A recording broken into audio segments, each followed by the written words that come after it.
That's right. Republican frontrunner Donald Trump is with us now on the phone. Mr. Trump, good morning. Thanks for calling in. Good morning. Let's start with the very basics here, okay? First of all, you have a Corey Lewandowski tweet right after this incident happened saying very directly, "I never touched her."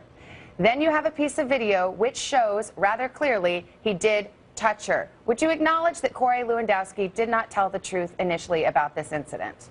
Well, let me go a step further. She touched me. She grabbed me by the arm at least twice. Well, we can talk about that in a moment, but let's do the basics first. He said he didn't touch her, and the video shows he touched her. Is that not a lie? Savannah, I really don't know. She grabbed me by the arm. She grabbed me by the arm twice.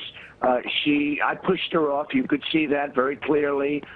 She said that she was jolted backwards. In fact, her exact words, she was jolted backwards.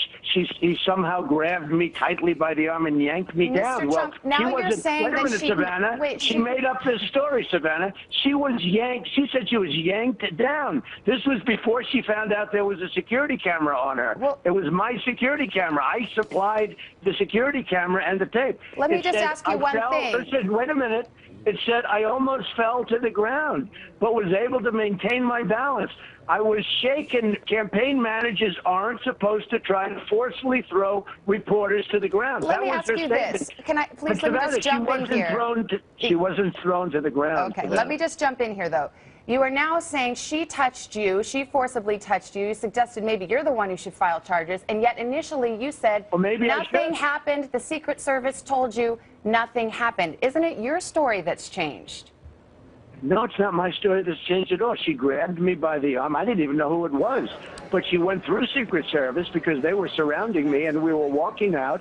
And by the way, she was asking me questions she wasn't supposed to because the press conference had ended, and we were leaving, going outside. And there was a group of people, a large group of people, everybody pushing everybody, which is very standard in that world, as you know probably better than I do.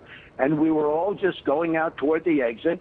And all of a sudden, you look at this tape, and I have to tell you, I've watched a lot of attorneys on television over the last short period of time, and most of them are laughing at the charge. Mr. Trump, Matt, you're going to destroy a man's life over what happened? Let me jump back. Now, she changed her tune a lot after she saw that she was on tape. It's going to sound, Mr. Trump, like I'm going back here, but I am.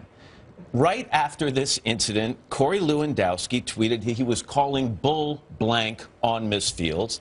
He tweeted that she was delusional, and he tweeted that he never touched her.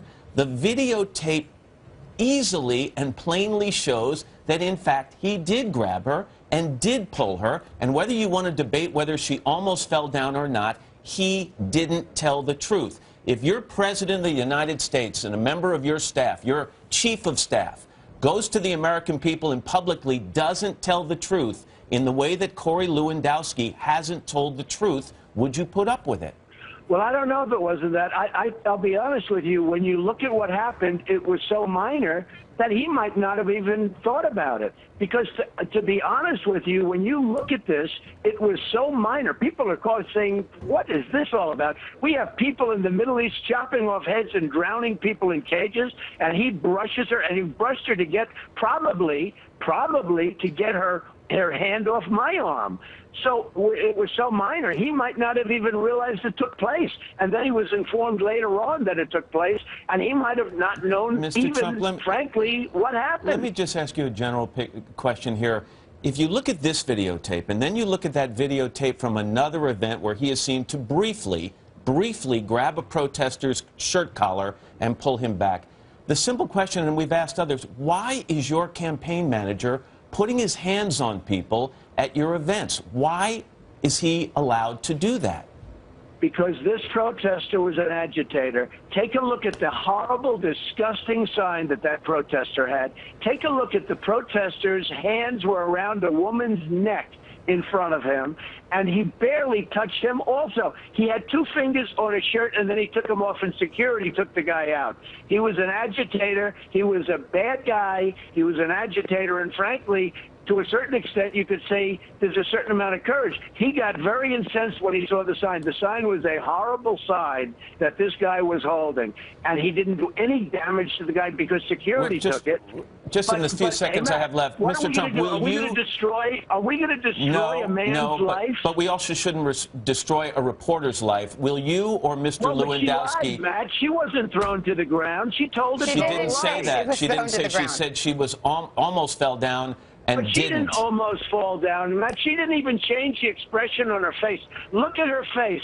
I mean, during this whole incident, if somebody whacks you or if somebody gives either of you a shot, you're going to be, wow, your mouth is going to open. You're going to be screaming a little bit. She didn't even change expression on her face. But, Mr. Trump, why are you parsing her words and then giving the benefit of the doubt to your campaign manager who clearly states, I didn't touch her. The video clearly shows he did touch her. She said, I didn't fall down, but I almost did, and I was shaken.